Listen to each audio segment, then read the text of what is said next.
Hello friends, good evening to all. एक बार फिर से आप सब लोगों का नर्सिंग एजुकेशन यूट्यूब चैनल के ऊपर हार्दिक स्वागत है। हम पढ़ रहे थे एंडोक्राइन सिस्टम का MCQ session, an class series के एमसीक्यू सॉल्व कर रहे थे हम लोग। बीच में अपना जो है कुछ वीडियो अपलोड नहीं हो पा रहे थे, यूट्यूब के ऊपर कुछ इश्यू आ गया था सेटिंग के अंदर, तो वो आज सॉल्व हो गया है। तो अब मैं कंटिन्यू करूँगी इस सेशन को, और आप सब लोगों को हमेशा अपना लगातार नॉलेज बिल्डअप करते रहना है। आपको एक कॉमन सेंस की बात है जो समझने की कोशिश करना है कि नर्सिंग के जितने भी एग्ज़ाम होते हैं उसके अंदर अपना नर्सिंग का सिलेबस कभी भी चेंज नहीं होता है। इसीलिए आप लोगों को सिर्फ एक बार नर्सिंग के सिलेबस को बहुत अच्छे से कवर कर लेना है, ताकि उसके बाद में कितने भी एग्ज़ाम हो, नर्सिंग फील्ड के अंदर जितने भी एग्ज़ाम होते हैं आप अच्छे से क्लियर कर लेंगे। अगर मैं कहूँ नॉर्थ सेट का एग्ज़ाम का ये एमसीक्यू सेशन है, तो ये ज़रूरी नहीं है कि ये एमसीक्यू सिर्फ नॉर्थ सेट के अंदर ही आएंगे, क्योंकि अगर एंडोक्राइन सिस्टम जो हम पढ़ रहे हैं यही सारे एग्ज़ाम के अंदर एंडोक्राइन सिस्टम रहेगा, दूसरा नहीं होगा। नर्सिंग के अंदर एग्ज़ाम की हेडिंग चेंज हो सकती है, सिलेबस चेंज नहीं होता है। इसीलिए आप लोगों को क्या करना है, एक बार अच्छे से अपना सिलेबस कवर कर ले। हमेशा इधर उधर पूछते रहते हैं कि मैं क्या पढूं, इस एग्ज़ाम के लिए क्या पढूं, उस एग्ज़ाम के लिए क्या पढूं। तो सारे एग्ज़ाम का एक सिलेबस है अपना, और इसी को एक बार आप अच्छे से कवर कर लो। एक बार वक्त ज़रूर लगेगा इसको कंप्लीट करने में, लेकिन जब ये हो जाएगा ना तो आप अच्छी रैंक के साथ में सिलेक्ट हो गए हर एग्ज़ाम के अंदर। ये चीज़ पे बिलीव करना है आपको, और अपने नॉलेज को कंटिन्यू बिल्डअप करते रहना है। तो अपने इस लाइव सेशन के अंदर आप लोगों को कंटिन्यू अपने जवाब देते रहना है। पहला एमसीक्यू है आपके लिए, galactorrhoea is caused by over production of which hormone. कौन से हार्मोन के एक्सेस प्रोडक्शन की वजह से गैलेक्टोरिया होता है। ये जो वर्ड गैलेक्टोरिया है इसकी मीनिंग होता है अवर ब्रेस्ट मिल्क का प्रोडक्शन होना, और ये कौन से हार्मोन की वजह से होता है ऐसा आपसे पूछा जा रहा है। नॉर्मली जो मदर होती है, ब्रेस्ट फीडिंग करवाती है बच्चे को, तब उसके अंदर जो है मिल्क का प्रोडक्शन होता है, वो एक नॉर्मल कंडीशन है। लेकिन ये गैलेक्टोरिया वाली कंडीशन जो है मेल के अंदर भी डेवलप हो सकती है, तब जब कौन सा हार्मोन एक्सेस हो जाता है तब बढ़ती है, ये आपसे पूछा जा रहा है। ऑप्शन ए के अंदर लिखा है प्रोलैक्टिन हार्मोन, ऑप्शन बी के अंदर लिखा है एसीटीएच हार्मोन, ऑप्शन सी के अंदर लिखा है जीएच यानी कि ग्रोथ हार्मोन, ऑप्शन डी के अंदर लिखा है टीएचएस यानी कि थायराइड स्टिमुलेटिंग हार्मोन। तो कौन से हार्मोन के एक्सेस प्रोडक्शन की वजह से गैलेक्टोरिया होता है। तो आप सब लोग बिल्कुल सही जवाब दे रहे हो, option A is the correct answer. Prolactin hormone जो होता है ये मिल्क का प्रोडक्शन का काम करता है। लेकिन अगर आपको ऐसा पूछा जाए कि मिल्क के इजेक्शन कौन करवाता है, यानी कि ब्रेस्ट की जो मेमरी ग्लैंड है उसके ऊपर इफेक्ट आता है जब प्रोलैक्टिन का, तब उसके अंदर क्या बनने लग जाता है, मिल्क बनने लग जाता है। लेकिन उस मिल्क को बाहर रिजेक्ट करवाने का काम कौन करता है, तो ऑक्सीटोसिन हार्मोन करता है, जो कि पिट्यूटरी ग्लैंड के पोस्टीरियर लोब से आता है। ये चीज़ आपको ध्यान रखनी है। तो इसका आंसर क्या रहेगा, A is the correct answer. Next MCQ अपना, which of the following sign and symptom are common in male client with prolactin secreting tumours. मरीज के अंदर क्या है, मेल क्लाइंट है और उसके अंदर प्रोलैक्टिन सीक्रेटिंग ट्यूमर अगर डेवलप हो रहा है, तो इसका कॉमन जो है साइन एंड सिम्टम क्या होगा, ये आपसे पूछा जा रहा है। ऑप्शन ए के अंदर लिखा है severe lethargy and fatigue, option B के अंदर लिखा है decrease libido and impotence, option C के अंदर लिखा है bony proliferation of the hand jaw and feet, option D के अंदर लिखा है deepening of the coarsening of the voice. तो ये सारी चीज़ों के अंदर आपको ये डिसाइड करना है कि एक मेल क्लाइंट है जिसके अंदर प्रोलैक्टिन सीक्रेटिंग ट्यूमर डेवलप हो रहा है, तो उसके अंदर कौन सा साइन सिम्टम देखा जाएगा। तो आपको जो इसका जवाब देना है, ऑप्शन ए गलत है। इसका क्या रीज़न है, ये किसके अंदर होगा, जो मरीज़ हाइपोथायरॉयडिज्म का होगा। हमने जो एमसीक्यू सॉल्व किए थे, जो मरीज़ किसका होगा, हाइपोथायरॉयडिज्म का होता है, वो कैसा रहता है, उसके अंदर T3 T4 हार्मोन कम रहते हैं, उसके अंदर बेजल मेटाबॉलिक रेट कम रहती है, और वो मरीज़ कैसा रहता है, फटीग रहता है, लेथार्जिक रहता है। तो ये कंडीशन जो है इस ट्यूमर के अंदर नहीं होगी। ऑप्शन सी के अंदर लिखा है bony proliferation of hand feet and jaw. तो ये किसके अंदर देखा जाता है, जो मरीज़ गिगांटिज्म का होता है। गिगांटिज्म अगर आपने पढ़ा हो एंडोक्राइन सिस्टम के अंदर, गिगांटिज्म का जो मरीज रहता है उसके अंदर ये सारी चीज़ रहती है, जिसका बोनी प्रोलिफरेशन एक्सेस होता है, हैंड जो एंड फिट का बहुत बड़ा सा ग्रेट खली जैसा दिखता है। ग्रेट खली अगर आपने देखा है तो वो किस डिसऑर्डर का शिकार हो चुका है, गिगांटिज्म का। गिगांटिज्म के अंदर होता क्या है, अपना जो एंटीरियर पिट्यूटरी ग्लैंड से जो हार्मोन बनता है ग्रोथ हार्मोन, जो अपनी बॉडी की सेल का हाइपरप्लेजिया और जो है हाइपरटॉपी करवाने का काम करता है ग्रोथ हार्मोन। अपना बोन का जो है लेंथ बढ़ाना, ये सारी चीज़ों का काम, जो अपनी ग्रोथ होती है उसको कौन बनाता है, ग्रोथ हार्मोन करता है। जब आपकी बॉडी के अंदर ग्रोथ हार्मोन एक्सेस बनता है तो ऐसी कंडीशन में आपको जो डिसऑर्डर डेवलप होता है वो कौन सा होता है, गिगांटिज्म। और इसी का अपोजिट एक डिसऑर्डर होता है द्वार्फिज्म। जब आपकी बॉडी के अंदर ग्रोथ हार्मोन कम होगा तो आपको कौन सा डिसऑर्डर हो जाएगा, द्वार्फिज्म हो जाता है। तो ये तो रहता है ग्रोथ हार्मोन का डिसऑर्डर। ऑप्शन डी के अंदर जो लिखा है deepening of the coarsening of the voice, तो ये बड़ी भारी आवाज़ किसकी होगी, जिसका लैरिंग्स बड़ा होगा उसके अंदर रहेगी। तो ये भी किसका सिम्टम है, गिगांटिज्म का है। तो ये दोनों इसके अंदर नहीं होगा। ऑप्शन ए जो है हाइपोथायरॉयडिज्म के अंदर रहेगा। ऑप्शन बी बिल्कुल करेक्ट आंसर है। इसका क्या रीजन है कि मरीज के अंदर जो है डिक्रीज लिबिडो, लिबिडो का वर्ड जो वर्ड है इसका मीनिंग होता है सेक्सुअल डिज़ायर का कम होना। डिक्रीज लिबिडो का मतलब होता है सेक्सुअल डिज़ायर कम होना।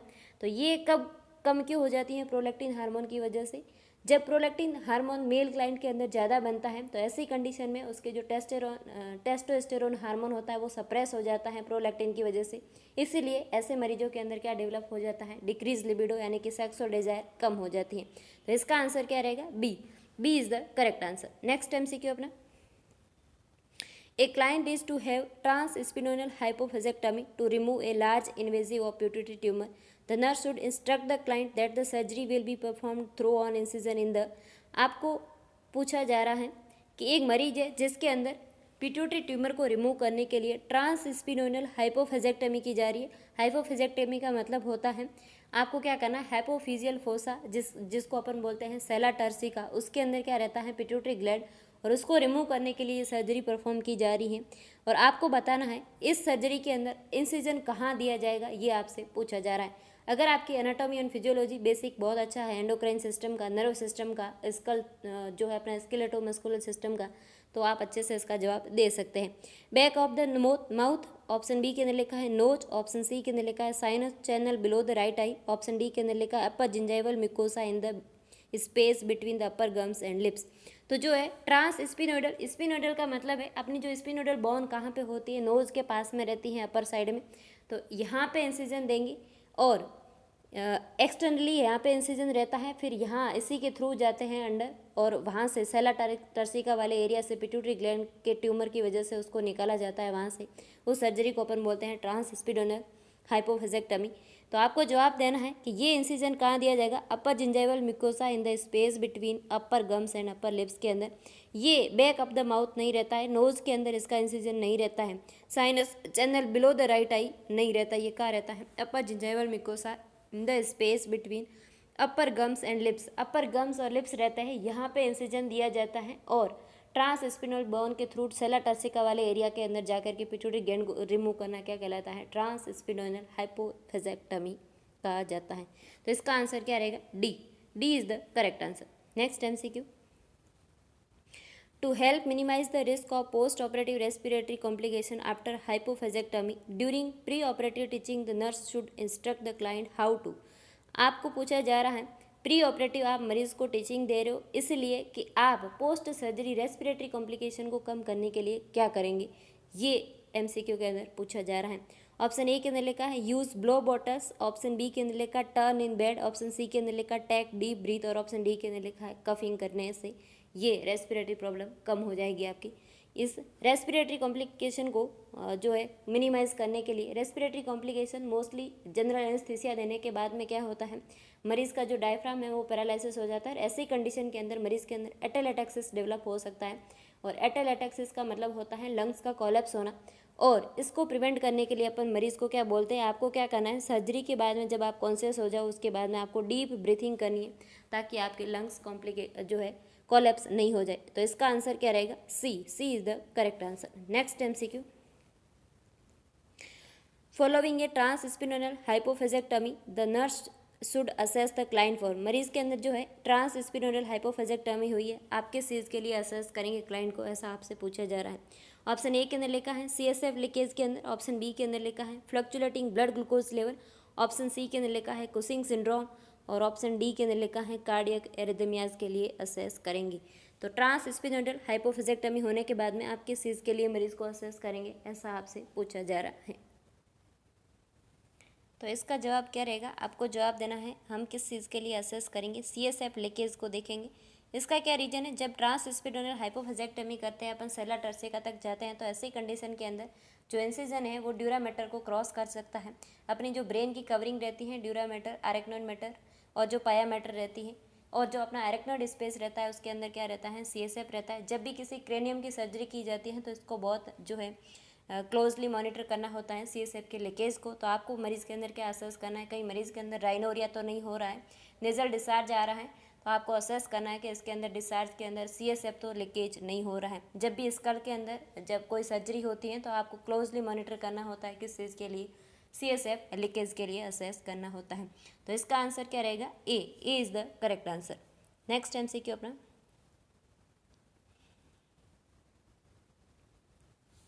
A client expressed concern about how a hypophysiectomy will affect his sexual function. Which of the following statement provide the most accurate information about the physiology effect of hypophysiectomy? आपको जो है मरीज जो है surgery होने से surgery के बाद में आपको कंसल्ट कर रहा है किस चीज़ के लिए, कि उसकी जो सेक्सुअल लाइफ है वो कैसे अफेक्ट हो जाएगी हाइपोफिजेक्टमी करने के बाद। तो आप लोगों को इसका करेक्ट आंसर देना है कि हाइपोफिजेक्टमी के अंदर ऐसा क्या होता है कि आपकी सेक्सुअल लाइफ जो है अफेक्ट हो जाएगी। तो इसका आंसर आपको देना है, ऑप्शन ए कह रहा है removing the source of excess hormone should restore the client libido, erectile function and fertility. Option B के अंदर लिखा है potency will be restored but the client will remain infertile. Option C के अंदर लिखा है fertility will be restored but importance and decrease libido will be persist. Option D के अंदर लिखता है exogenous hormone will be needed to restore erectile function after the adenoma is removed. तो आप सब लोगों को करना क्या है, ये जो ऑप्शन डी के अंदर लिखा है, मुझे लग रहा है आप सब लोगों ने एमसीक्यू पढ़ते ही इसी को क्लिक किया है कि आप क्या करो, आपके हार्मोन बॉडी से गायब हो गए। तो एक्सोजीनस का मतलब होता है बाहर से हार्मोन ले लो ताकि आपके सेक्सुअल फंक्शन रीस्टोर हो जाएंगे। तो ये जवाब आपको नहीं देना है। इसका क्यों नहीं देना है, ऐसा आप कर सकते हो लेकिन ऐसा जवाब क्यों नहीं देना है, क्योंकि इसने तो आपको पूछा है कि ऐसा क्या फिजियोलॉजिकल चेंजेज आएगा जिससे मेरी सेक्सुअल लाइफ अफेक्ट हो जाएगी। आपको जवाब इस चीज़ का देना है। और यही एग्ज़ाम के अंदर हम गलती करते हैं कि जो पूछा जाता है उसका जवाब हम नहीं देते हैं। आप क्या करते हो, उसका सीधा ट्रीटमेंट करते हो। तो आपसे ट्रीटमेंट नहीं पूछा है, आपसे क्या पूछा जा रहा है, ये पूछा जा रहा है कि ऐसी कंडीशन के अंदर उसकी सेक्सुअल लाइफ क्यों अफेक्ट हो रही है, इसकी क्या फिजियोलॉजी है। तो ऑप्शन ए के अंदर इसका बिल्कुल करेक्ट आंसर लिखा है कि removing the source of excess hormone should restore the client libido, erectile function and fertility. यानी कि आपका जो हार्मोन का सोर्स होता है, यानी कि पिट्यूटरी ग्लैंड आपकी मास्टर ग्लैंड है जो बाकी अपनी सारी ग्लैंड को जो कमांड करती है हार्मोन बनाने के लिए। तो ये क्या करेंगे, अपन जब पिट्यूटरी ग्लैंड को निकाल देंगे तो इसका जो मेन सोर्स है उसी को ही अपने हटा दिया तो बॉडी के अंदर हार्मोन नहीं रहेंगे और ऐसी कंडीशन में आपके जो है इरेक्टाइल फंक्शन जो है ख़राब हो जाएंगे, फर्टिलिटी वाला जो कंडीशन रहता है ये गड़बड़ हो जाती है। ये चीज़ का आपको जवाब देना है। तो इसका ए बिल्कुल करेक्ट आंसर है। तो इसका आंसर क्या रहेगा, A is the correct answer. आपको डायरेक्टली ट्रीटमेंट पे नहीं जाना है, जो पूछा जाता है उसका जवाब पहले देना होता है। हाँ, अगर ऐसी कंडीशन डेवलप हो जाए तो उसके बाद में इसका ट्रीटमेंट क्या रहेगा कि आप एक्सोजीनस हार्मोन ले सकते हो अपने फंक्शन को रीस्टोर करने के लिए। और जब पिट्यूटरी ग्लैंड को निकालते हैं तो सारे हार्मोन का रिप्लेसमेंट बॉडी के लिए बहुत ज़रूरी रहता है, तो वही उसका ट्रीटमेंट रहता है लाइफ टाइम के लिए। आंसर इसका क्या रहेगा, A is the correct answer. Next MCQ अपना, initial treatment for a CSF fluid leak after transsphenoidal hypophysectomy would most likely involve. आपको पूछा जा रहा है कि इनिशियली CSF जो है ट्रांसस्पिनोइड सर्जरी हुई और उसके बाद में जो CSF लीकेज अगर हो रहा है तो इनिशियली आप कैसे मैनेज करेंगे, ऐसा आपसे पूछा जा रहा है। ऑप्शन ए के अंदर लिखा है रीपैकिंग द नोज की पैकिंग कर देंगे। जब हमने नोज़ के थ्रू सर्जरी नहीं की है तो उसकी पैकिंग आप क्यों करेंगे, ये बिल्कुल गलत बात है। ऑप्शन बी के अंदर लिखा है returning the client to the surgery, CSF leak हो रहा है फिर से सर्जरी कर दो आप और उस कंडीशन को आप सही करो। तो ये इनिशियल मैनेजमेंट इसका नहीं है। हाँ, अगर ज़रूरत पड़ी तो बाद में वापस सर्जरी लेनी पड़ सकती है, लेकिन ये इनिशियल मैनेजमेंट नहीं है। ऑप्शन डी के अंदर लिखा है administering high dose corticosteroid therapy. तो कॉर्टिकोस्टेरॉइड थेरेपी से स्वेलिंग को कम किया जा सकता है, लेकिन ये CSF के लीकेज को प्रिवेंट नहीं कर सकती ड्रग। इसीलिए आपको क्या करना है, इनिशियली उसके हेड ऑफ बेड को जो है थोड़ा सा एलिवेटेड रखना है ताकि जो सर्जिकल साइट है इंसिजन साइट के ऊपर प्रेशर ना बने। और बेड रेस्ट मरीज़ को स्ट्रिक्टली करवाना है। आपको क्या करना है, मरीज़ को बेड रेस्ट करवानी है, उसके हेड और बेड को क्या करना है, एलिवेटेड करके रखना है ताकि उसके सर्जिकल साइट पे जो इंसिजन साइट है उसके ऊपर प्रेशर नहीं बने और जो CSF का लीकेज है वो थोड़ा सा कम हो जाएगा। और CSF लीकेज को लास्ट कैसे मैनेज करना है वो डॉक्टर डिसाइड करेगा, लेकिन इनिशियली आपको क्या करना है, यही मैनेजमेंट करना है। तो इसका आंसर क्या रहेगा, C is the correct answer. Next MCQ अपना, the nurse teach the client to report sign and symptom of which of potential complication after hypophysiectomy। हाइपोफेजेक्टमी के बाद में क्या पोटेंशियल कॉम्प्लिकेशन हो सकते हैं, ऐसा आपसे पूछा जा रहा है। ऑप्शन ए के अंदर लिखा है एक्रोमेगाली हो जाएगा, ऑप्शन बी के अंदर लिखा है कुसिंग डिजीज हो जाएगा, ऑप्शन सी के अंदर लिखा है डायबिटीज़ मेलाइटस हो जाएगा और ऑप्शन डी के अंदर लिखा है हाइपोपिट्यूटरिज्म हो जाएगा। तो एक्रोमेगाली कब होता है? जब मरीज़ के अंदर ग्रोथ हार्मोन एक्सेस होता है। एक्रो का मतलब होता है हाइट का ज़्यादा बढ़ना। जो मरीज़ गिगांटिज्म का होता है उसकी पूरी बॉडी ब्रॉड होती है, और जो एक्रोमेगाली का रहता है उस मरीज़ की जो हाइट होती है वो बहुत ज़्यादा होती है। तो उस कंडीशन को अपन बोलते हैं एक्रोमेगाली। और ये एक्रोमेगाली वाली जो कंडीशन होती है इसके अंदर हार्मोन एक्सेस होने की वजह से होता है। तो और पिट्यूटरी ग्लैंड आप निकाल ले तो इसके अंदर हार्मोन एक्सेस होने की तो बात ही नहीं है। ऑप्शन बी के अंदर लिखा है कुसिंग सिंड्रोम। कुसिंग डिजीज़ किससे होती है? जो जिस मरीज़ के अंदर जो है ACTH हार्मोन का सिक्रेशन बढ़ने की वजह से कुसिंग डिसऑर्डर होता है। और ये हार्मोन कुसिंग डिजीज़ वाले कौन बनाता है? एड्रिनल ग्लैंड के मेडुला और कॉर्टेक्स वाले पार्ट बनाते हैं। तो कुसिंग डिजीज़ पिट्यूटरी ग्लैंड से रिगार्डिंग नहीं है। हालांकि उस ग्लैंड को कमांड करने का काम पिट्यूटरी ग्लैंड करती है, लेकिन डायरेक्टली ये कोज नहीं होता है। ऑप्शन सी के अंदर डायबिटीज़ मेलाइटस। डायबिटीज़ मेलाइटस का जो इसका मेन सेंटर कोज क्या रहता है? पेनक्रियाज की बीटा सेल से इंसुलिन नहीं बन रहा है वो रहता है। हालांकि पेनक्रियाज ग्लैंड को भी कमांड पिट्यूटरी ग्लैंड करती है, लेकिन ये डायरेक्ट कोज नहीं होता है। और हाइपोपिट्यूटरिज्म एक डायरेक्ट कॉम्प्लिकेशन है कि आपकी बॉडी के अंदर आप पिट्यूटरी को निकाल देते हो तो आपकी बॉडी के अंदर क्या डेवलप हो जाएगा? हाइपोपिट्यूटरिज्म। और हाइपोपिट्यूटरिज्म के अंदर अब सारी ग्लैंड के हार्मोन लो होने लग जाएंगे। तो वो सारी डिजीज़ किसके अंडर पड़ते हैं? अपन जिस डिजीज़ के अंदर हार्मोन लो हो रहे हैं वो सारे क्या हैं? हाइपोपिट्यूटरिज्म है। तो डायरेक्टली क्या कोज होगा? हाइपोपिट्यूटरिज्म होगा। बाकी सारी डिजीज़ जो है डायरेक्ट कोज नहीं है। इसको बनाने वाली ग्लैंड कोई और होती है, उसको कमांड पिट्यूटरी ग्लैंड करती है। तो जितने भी डिसऑर्डर के अंदर हार्मोन लो हो रहे हैं वो सारे किसके अंडर आते हैं? हाइपोपिट्यूटरिज्म के अंडर आते हैं। तो इसका आंसर क्या रहेगा? D. D is the correct answer. Next MCQ अपना, vasopressin is administered to the client with diabetes insipidus because it. एक मरीज जो है डायबिटीज इंसिपिडस का होता है। डायबिटीज इंसिपिडस के अंदर होता क्या है? वैसोप्रेसिन हार्मोन यानी कि ADH एंटी डायरोटिक हार्मोन जो होता है पोस्टीरियर पिट्यूटरी ग्लैंड से बनता है, और उसका काम क्या होता है? अपने नेफ्रॉन पे इफेक्ट लाता है और वहाँ से वाटर का रीअब्जॉर्प्शन करके बॉडी के अंदर जो है अपनी बॉडी जो है बॉडी के अंदर 70% वाटर जो रहता है अपना फ्लूइड उसको मेंटेन करने का काम कौन करता है? ये ADH हार्मोन बहुत ज़्यादा बॉडी के लिए ज़रूरी है। ये क्या करता है? वाटर को बॉडी के अंदर रोक के रखता है, नहीं तो किडनी अपना क्या काम करेगी? सारा का सारा वाटर बॉडी से बाहर निकाल देगी। तो ये जब कम हो जाता है तो मरीज़ के अंदर क्या होता है? एक्सेस पॉलीयूरिया होता है, और उसको प्रिवेंट करने के लिए अपन जो ड्रग देते हैं वो क्या होती है? वैसोप्रेसिन होता है, जिसका सेकंड नाम पिट्रिसिन के नाम से भी जाना जाता है। और वैसोप्रेसिन कैसे जो है प्रिवेंट करता है, ये चीज़ आपसे पूछी जा रही है। ऑप्शन ए के अंदर लिखा है डिक्रीज ब्लड प्रेशर। वैसोप्रेसिन देने से ब्लड प्रेशर डिक्रीज हो जाएगा। ऑप्शन बी के अंदर increase tubular reabsorption of water. Option C के अंदर लिखा है increase release of insulin from the pancreas. Option D के अंदर लिखा है decrease glucose production within the liver. तो लीवर कभी भी ग्लूकोज का प्रोडक्शन नहीं करता है, लेकिन ग्लूकोज की कुछ स्टोर्ड फॉर्म जिसको अपन बोलते हैं ग्लाइकोजन, ग्लाइकोजन के फॉर्म में लीवर क्या करता है? ग्लूकोज को स्टोर करता है, और आपकी बॉडी के अंदर जब भी इमरजेंसी होगी तो ऐसे कंडीशन में ग्लाइकोजन को ब्रेक डाउन करके ग्लूकोज प्लस ग्लूकोज के अंदर तोड़ के आपके ब्लड के अंदर ग्लूकोज के लेवल को बॉडी बढ़ाती है। वो एक कंपनसेशन प्रोसेस रहती है जब बॉडी के अंदर हाइपोग्लाइसेमिया होता है तब। तो ये डायरेक्टली जो है लीवर के अंदर जो है ग्लूकोज सिंथेसिस नहीं होता है। ऑप्शन सी के अंदर लिखा है increase release of insulin from the pancreas. Pancreas का जो है ये डिजीज जो होती है डायबिटीज़ मेलाइटस, उसका जो कनेक्शन है वो ये ऑप्शन सी से रहता है। पेनक्रियाज के अंदर अगर जो बीटा सेल है वो इंसुलिन अगर नहीं बना रही है तो ऐसी कंडीशन जो डिजीज डेवलप होती है जिसका नाम है डायबिटीज़ मेलाइटस। ऑप्शन बी के अंदर लिखा है increase tubular reabsorption of water, बिल्कुल करेक्ट लिखा है। ये क्या करेगा? ट्यूबुलर रीअब्जॉर्प्शन बढ़ा देगा वाटर का, और जिससे क्या होगा? अपनी बॉडी के अंदर जो 70% वाटर है उसकी मेंटेनेंस बन जाएगी। और ये कौन बनाता है? ADS बनाता है, वैसोप्रेसिन बनाता है, पिट्रिसिन हार्मोन बनाता है।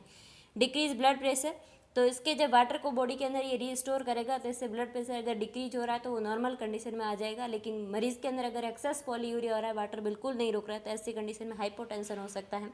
तो इसको ये ब्लड प्रेशर को डिक्रीज कभी भी नहीं करता है। तो इसका आंसर क्या रहेगा? B. B is the correct answer. तो आज के लिए इतना ही। नेक्स्ट अपन मिलेंगे कल के लेक्चर में। आज थोड़ा सा वीडियो लेट अपलोड हो रहा है कुछ काम की वजह से। कल फिर से अपन 10 बजे से ही अपना जो है लाइव सेशन रखेंगे, लेकिन हर दिन N क्लास सीरीज ज़रूर होगी। जब भी कोई इमरजेंसी नहीं होगी या कुछ और काम नहीं पड़ गया तब तक अपनी जो है ये सीरीज़ कभी भी ब्रेक नहीं होगी। मैं हमेशा कोशिश करूँगी इसकी कंसिस्टेंसी को कंटिन्यू बनाए रखूँ, ताकि आप सब लोग जो है हमेशा इससे जुड़े रहे, अपने नॉलेज को बिल्डअप करें। जब तक हमारा नॉर्सेट नहीं हो जाता तब तक कुछ और नए इनिशिएशन भी ज़रूरी है। इसके अलावा भी कुछ और अपलोड करूँगी मैं, जो चीज़ें ज़्यादा ज़रूरी है एग्ज़ाम के अंदर, नॉर्सेट के एग्ज़ाम के रिगार्डिंग। आप सब लोगों को क्या करना है, हर दिन अपनी अच्छे से पढ़ाई को करते रहना है। जितने भी एग्ज़ाम हो रहे हैं सारे एग्ज़ाम जरूर दें, सारे एग्ज़ाम का सिलेबस यही रहता है, इस चीज़ को आपको समझना है। अगर आपको इस वीडियो लेक्चर से कुछ नया सीखने को मिल रहा है तो आप दूसरे लोगों तक ज़रूर शेयर करें, ताकि दूसरे लोग भी अपने साथ मिलकर अपनी पढ़ाई को कंटिन्यू कर सकें। Thank you.